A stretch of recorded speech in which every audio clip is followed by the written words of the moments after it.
Hi, I'm Chris. Thanks for joining me today. Today I'm going to address the question, how do cemeteries make money?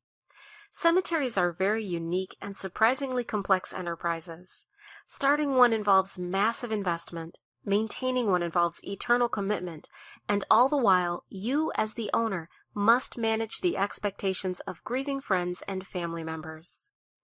Therefore, to make this easier, let's break down cemeteries into three main categories.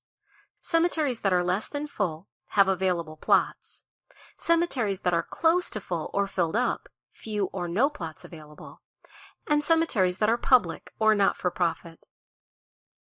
When a cemetery is less than full, it is in what is called its growth phase. During this phase, the cemetery still has plots to sell, and the plots are usually offered at a modest price. However, a whole slew of goods and services are offered with the plot itself.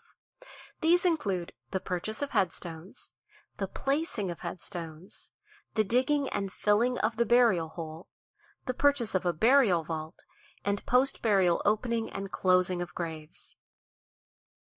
When a cemetery is close to full and has no burial space available, it faces a dilemma. How will it pay its operating costs? For instance, cemeteries need constant maintenance work in order to keep from falling into ruin. Well, the simple answer is a perpetual care trust. A perpetual care trust is essentially a pool of money gathered during the cemetery's growth phase. When the cemetery has no more plots, the interest on this trust is what keeps the cemetery operating. In the U.S., most cemeteries are required to establish a perpetual care trust, and each state has guidelines as to what % of revenue must go to the trust each year.